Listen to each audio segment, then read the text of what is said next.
Salam saudaraku yang terkasih, selamat berjumpa lagi di channel ini. Dan pada kesempatan kali ini saya ingin memposting tentang video tentang Ahok atau Basuki Cahayapurnama yang proses dia percaya Tuhan Yesus dan menjadi seorang Kristen. Nah, bagaimana ceritanya? Mari kita akan simak videonya dan jangan lupa Anda memberikan komentar. Dan saya juga akan memberikan sedikit komentar di akhir video. Mari kita simak bersama-sama. Sebetulnya kakek nenek saya dari pihak mama itu adalah Kristen. Mama yang belum sempat dibaptis menikah dengan papa saya yang Konghucu, pindah Konghucu.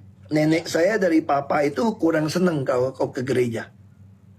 Tapi dari kecil kakek nenek dari pihak mama bawa saya ke gereja. Nah, tentu setelah SMP dewasa kami meninggalkan gereja karena memang dasarnya orang tua bukan gereja kan. Nah, waktu saya mau masuk SMA di Jakarta, SMA Kristen, kebetulan kakek saya dari pihak mama ini ketua majelis. Waktu saya mau berangkat sekolah ke Jakarta, dia kasih saya satu Alkitab dia, Alkitab bahasa Indonesia. Dia bilang ini cuma bisa kungkung, cuma bisa bekalin kamu Alkitab ini. Dan dia kasih saya satu surat rekomendasi bahwa saya ini pernah ke gereja. Lalu dia titiplah cabang gereja GP Kristi Jakarta di Batu Tulis untuk supaya saya tiap minggu ke gereja. Ya minggu kan kita main basket, mana mau ke gereja tau gak? Jadi kalau udah begitu ke gereja Selasa, si pendeta udah nyari tuh, takut kita kan ada rantau, ada sakit, ada apa gitu kan. Kita ngumpet-ngumpet. Kadang-kadang yang bersyukur masuk ke PSKD 3. Tiap hari ada kebaktian. Lalu ada teman sana, satu bus. Dia sangat devoted. Dan dia baca Alkitab. Dan saya mulai baca. Nah, makanya kemudian saya memutuskan dibaptis. Itu pun papa saya agak marah, papa saya waktu itu. Papa saya mengatakan, nanti kalau dia meninggal, siapa yang pegang kayak hiu di depan itu. Ya, saya putuskan, ya sudah, saya baptis saja. Saya baptis diam-diam, adik saya ikut. Kemudian adik saya yang kecil, yang si Fran juga, kami ke Jakarta ikut. Mama saya juga ikut. Bertahap ya. Terakhir papa saya baru ikut setelah Frans meninggal. Itu adalah pengalaman kita dibaptis. Lalu kemudian ketika papa saya sakit, dia sudah percaya Tuhan, dia sakit ke Jakarta. Waktu itu ada tithe manipulasi. Itu bunga bank pinjaman sampai 55-60%. Papa saya itu bangkrut. PT Timah nggak bisa bayar, pinjaman bunga berbunga, PT Timah nggak bayar, itu bangkrut. Satu Belitung hampir semua pengusaha kena lah yang Timah. Saya harus pulang menggantikan beliau. Dulu telepon susah, kita harus telepon ke Tanjung Pandan kira-kira 90 km. Duit nggak ada, pinjem hanya makan ikan. Saya tinggal sama adik saya si Frans berdua, karena yang lain di Jakarta kuliah. Saya harus kerja. Di situ saya selalu doa gini kalau malam. Tidur sama Fran. Tuhan, kalau bisa besok saya nggak mau bangun lagi Tuhan. Saya nggak mau bangun lagi Tuhan. Karena saya bingung menghadapi ada 12 lokasi tambang, 150 lebih karyawan yang nggak bisa saya gaji, nggak bisa kasih makan, saya nggak bisa punya minyak, nggak punya spare part. Saya buat makan aja, pembantu yang ngurusin adik saya itu sekarang baru meninggal tahun ini. Tahun kemarin saya datang juga. Dia yang ngongkosin kasih makan. Mau telepon minta sama abang bapak pinjam mobil om QQ. Itu saya jalanin. Makanya saya selalu pengen tidak mau bangun. Tapi setiap kali saya bangun pagi, saya duduk di beranda rumah.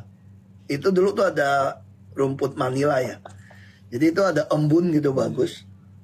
Saya sampai duduk, saya ngomong, saya nggak pengen hidup lagi lah. Nah saat itulah semua firman Tuhan yang pernah saya baca, yang secara rutin saya baca dulu, itu keluar di dalam pikiran saya menjalin sebuah komunikasi. Misal komunikasi seperti apa? Misal saya bilang, Tuhan saya sudah nggak sanggup jadi pengusaha untuk tambang ini. Kalau saya mau diambil pulang pun saya baik ambil pulang aja lah. Lalu tolong sembuhkan bapak saya segala macam.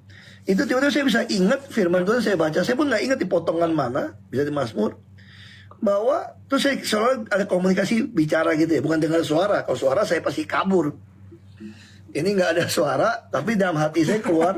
Ya, di hati lah. Kamu muncul. takut bangkrut, kira-kira gitu ya. Iyalah, ini udah bangkrut ini, bukan takut. Terus Tuhan tanya, semua harta yang kamu punya, semua rumah ini, semua tambang, itu punya siapa? Saya ingat, ya punya Tuhan ya. Saya cuma dititipin ya. Kamu ini manajer. Tapi saya takut bangkrut. Terus Tuhan bilang gini, bagus. Kamu kalau jadi manajer kerja sama saya takut perusahaan bangkrut, berarti kamu manajer yang baik. Banyak manajer kerja sama orang, nggak peduli perusahaan bangkrut. Dia pikir cuma terima gaji. Nah kamu bagus, berarti kamu orang upahan yang bagus. Sekarang saya tanya, ini perusahaan punya siapa? Kalau gitu, punya Tuhan. Itu kalau punya saya, mungkin nggak saya bangkrut. Gunung, lembah, semua isinya timah punya saya. Kenapa kamu takut bangkrut? Saya harusnya lebih takut bangkrut daripada kamu. Kan kamu cuma pegawai. Kan saya yang punya. Wah, saya langsung bangkit gitu, semangat. Saya bilang, Tuhan, kamu baik-baik aja kerja di tambang. Saya akan cari solusi. Dan itu Tuhan bukakan pintu demi pintu. Sampai saya pulang, saya ada perselisihan dengan beliau. Saya mesti ambil master, pulang bangun pabrik. Itu saya melihat tuntunan Tuhan. Itu begitu luar biasa. Mulai sejak itu saya mulai ngerti. Firman Tuhan yang saya baca itu bisa keluar iluminasi. Ya. Orang baca potongan dan tiap tahun baca ulang lagi, dapatnya beda, lucu. Beda. Bagiannya berbeda.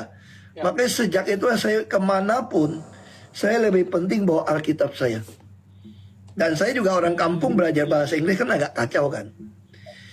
Bahasa Inggris saya itu Indonesia English lah. Tapi minimal kamu ngerti saya ngomong apa kira-kira gitu. Saya belajarnya itu dari saya beli New Living Translation punya Bible. NLT. Lalu saya baca tiap hari, keluarkan suara. Begitu saya mendengar agak aneh, kalau dulu saya beli Alphalink ya, saya mesti cek. Kalau sekarang kan di HP banyak nih, dictionary.com segala macam bagus. Nah saya mulai tahu, oh pronunciation saya salah. Nah saya sambil baca firman Tuhan, saya itu belajar bahasa Inggris. Wow.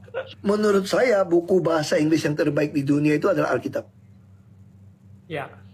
Angka ada, nyanyian ada, semua puisi, semua lengkap.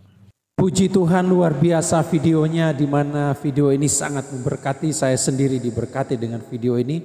Dan saya mau menyampaikan bahwa dalam video ini penting banget untuk kita melihat bahwa kita harus belajar firman Tuhan atau rajin membaca Alkitab.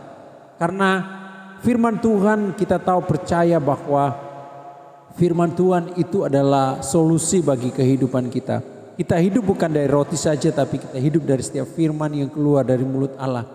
Jadi ketika kita rajin membaca firman Tuhan, maka ketika kita menghadapi suatu masalah, maka itu bisa muncul di dalam pikiran kita, dalam hati kita, dan firman itu bisa menguatkan kita, bahkan menghidupkan kita secara rohani dan secara spirit.